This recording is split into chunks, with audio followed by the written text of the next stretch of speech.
Break के बाद एक बार फिर से आप सभी का स्वागत। इस बीच बड़ी खबर उसका रुख करेंगे। रोहतक में एएसआई सुसाइड केस से जुड़ी बड़ी खबर है। आज एएसआई संदीप के शव का पोस्टमार्टम होगा।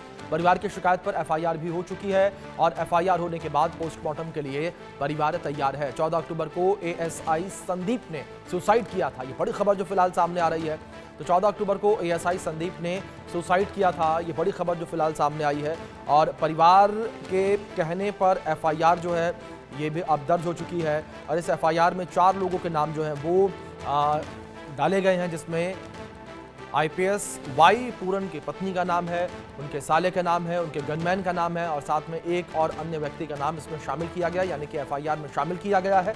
पूरे मामले को लेकर जांच पड़ताल की जा रही है और एएसआई के परिवार से भी मुलाकात करने के लिए मुख्यमंत्री जो है वो पहुंचे थे। परिवार से उन्होंने मुलाकात की थी। बड़ी जानकारी है जो इस बीच निकलकर सामने आ रही है। परिवार से मुख्यमंत्री ने मुलाकात की थी और हरियाणा में नेता प्रतिपक्ष भूपेंद्र सिंह हुड्डा जो है वो भी परिवार से मुलाकात करने के लिए गए थे। उन्होंने भी परिवार से मुलाकात की थी, बातचीत की थी और अब लगातार पूरे मामले को लेकर जो है जांच पड़ताल की बात कही जा रही है, कार्रवाई की बात जो है वो कही जा रही है। 14 अक्टूबर को एएसआई संदीप ने सुसाइड किया था और रोहतक में एएसआई सुसाइड केस से जुड़ी हुई ये एक बड़ी खबर निकलकर सामने आई है। हमारे सहयोगी साहिल रुखाया जुड़े हैं, रुक करेंगे उनका इन्फॉर्मेशन के लिए। साहिल, इस पूरे मामले को लेकर अभी तक क्या डेवलपमेंट जो है वो देखने को मिली है? क्या परिवार पोस्टमार्टम के लिए और अंतिम संस्कार के लिए राजी हुआ? बिल्कुल, जिस तरीके से लगातार रात को मीटिंगों का दौर जो है वो जारी था, परिवार की यही मांग थी कि जिनका नाम सुसाइड नोट के अंदर मेंशन किया गया है उनके खिलाफ कार्रवाई जो है वो सरकार करे, पुलिस करे।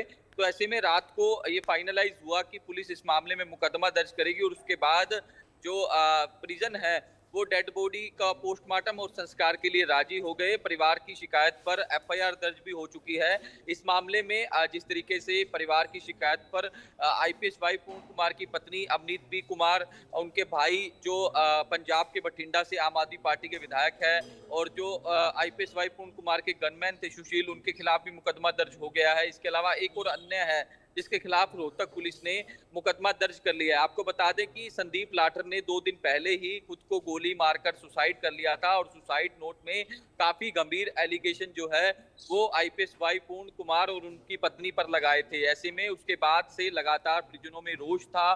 संदीप लाठर के परिजनों ने शव जो है अपने कब्जे में ले लिया था, पुलिस को देने से इनकार कर दिया था। उसके बाद से लगातार जो है गतिरोध जो है वो जारी था। कल मुख्यमंत्री नायब सिंह सैनी भी पहुंचे थे, लीडर ऑपोजिशन भूपेंद्र सिंह हुड्डा भी पहुंचे थे। परिवार वालों को आश्वासन दिया गया कि जो है न्याय जो है वो सरकार की ओर से किया जाएगा। तो देर रात तक मीटिंगों का दौर जो है वो जारी रहा, जिसके बाद परिजनों की ओर से डिमांड रखी गई कि आरोपियों के खिलाफ एक्शन जो है वो लिया जाए, पुलिस मुकदमा दर्ज करे। रात को पुलिस की ओर से इस मामले में आईपीएस वाई पूर्ण कुमार की पत्नी अवनीत पी कुमार और उनके भाई जो हैं अमित रतन, जो आम आदमी पार्टी के बठिंडा ग्रामीण से विधायक है, उनके खिलाफ और 2 लोग जो है जिस तरीके से जिक्र किया सुशील जो गनमैन थे आईपीएस वाई पूर्ण कुमार के, उनके खिलाफ और एक अन्य के खिलाफ मुकदमा दर्ज कर पुलिस ने जांच शुरू कर दी है। ऐसे में अब आईपीएस वाई पूर्ण कुमार की फैमिली की दिक्कतें जो है वो बढ़ सकती है, क्योंकि रोहतक पुलिस उनसे मामले की जांच जो है वो करने के लिए जो है चंडीगढ़ आएगी। तमाम सवालात जो है वो पूछे जाएंगे। तो ऐसे में अब कहीं ना कहीं देखने वाली बात ये होगी कि आगे किस तरीके का रिएक्शन जो है वो परिवार की ओर से इस मामले में रहने वाला है। जी साहिल, दूसरी ओर इस पूरे मामले को लेकर बात करें तो ये पूरा का पूरा जो आत्महत्या का मामला है ये बड़ा कंफ्यूजिंग सा होता नजर आ रहा है। जहां पहले आईपीएस वाई पूरन जो है वो सुसाइड करते हैं, वो अपने अपर अधिकारियों पर यह आरोप लगाते हैं कि परेशान किया जा रहा था। इसके बाद एएसआई ने आत्महत्या की और उसने आईपीएस वाई पूरन के ऊपर आरोप लगाए कि मुझे लगातार परेशान किया जा रहा था, वो एक भ्रष्ट अधिकारी थे। बिल्कुल, इस मामले में जिस तरीके से शुरुआती बात की जाए तो पहले वाई पूर्ण कुमार की ओर से 7 अक्टूबर को सुसाइड कर लिया जाता है। उसके बाद एक सुसाइड नोट उनके यहाँ से बरामद होता है, जिसमें काफी सीरियस एलिगेशन जो है वो प्रदेश की ब्यूरोक्रेसी के ऊपर लगाए जाते हैं। कई अधिकारी आईपीएस आईएएस अधिकारियों पर लगाए जाते हैं। चंडीगढ़ पुलिस की ओर से मुकदमा दर्ज कर लिया जाता है। तो तमाम चीजों पर जिस तरीके से जांच जो है वो की जाती है।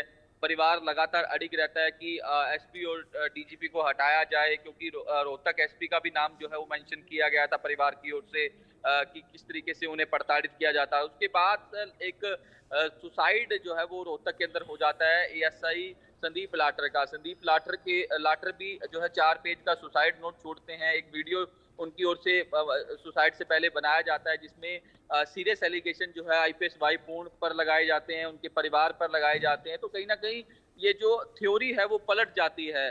जिस तरीके से जो पहले आईपीएस वाई पूर्ण कुमार के फैमिली की ओर से जो एलिगेशन लगाए जा रहे थे कि किस तरीके से परेशान किया जा रहा था डीजीपी की ओर से और भी तमाम एलिगेशन, लेकिन जो संदीप लाठर का सुसाइड नोट था, वीडियो थी, उसमें साफ तौर पर यह बताया गया कि किस तरीके से नरेंद्र बिजरानिया काफी ईमानदार ऑफिसर हैं। डीजीपी शत्रुजीत कपूर को जो है काम करने नहीं दिया जा रहा, उन्हें टारगेट किया जा रहा है, आईएएस लॉबी उन्हें परेशान कर रही है। तो कहीं ना कहीं जो है इस पूरा का पूरा घटनाक्रम देखे तो इस थ्योरी जो है वो पुलिस को भी समझ नहीं आ रही, लेकिन इन्वेस्टिगेशन जो है वो लगातार पुलिस की ओर से इस मामले में की जा रही है और कंफ्यूजन जो है वो इसके अंदर देखा जा रहा है। लेकिन पुलिस का दायरा, जांच का दायरा जैसे जैसे आगे बढ़ेगा वैसे वैसे चीजें स्पष्ट हो पाएगी कि आखिरकार ये पूरा का पूरा मामला था क्यों। इतने बड़े लेवल पर जिस तरीके से पुलिस डिपार्टमेंट में ही एक एडीजीपी का सुसाइड कर जाना, उसके बाद एएसआई का सुसाइड कर जाना, तो कहीं ना कहीं इस पर जो है प्रश्न चिन्ह तो लगता ही है। लेकिन पुलिस की इन्वेस्टिगेशन जब तक नहीं होती तब तक इसमें कहना जो है वो जल्दबाजी होगा। बिल्कुल, जाहिर तौर पर साहिल, अब देखने वाली बात यहाँ पर ये होगी कि पुलिस इन्वेस्टिगेशन में क्या कुछ निकल कर सामने आता है। फिलहाल बहुत शुक्रिया जुड़ने के लिए और जानकारियों के लिए। हरियाणा के आईपीएस पूरन कुमार का अंतिम संस्कार हो गया है। सुसाइड के 8 दिन बाद यानी कि 9वें दिन अंतिम संस्कार हुआ। हालांकि अंतिम संस्कार होने पर संदेह था, लेकिन परिवार की रजामंदी के बाद पहले पोस्टमार्टम किया गया और उसके बाद शाम को पूरन कुमार का अंतिम संस्कार किया गया और अब पोस्टमार्टम रिपोर्ट आना बाकी है और इसके बाद ही मौत की असली वजह का पता चल सकेगा।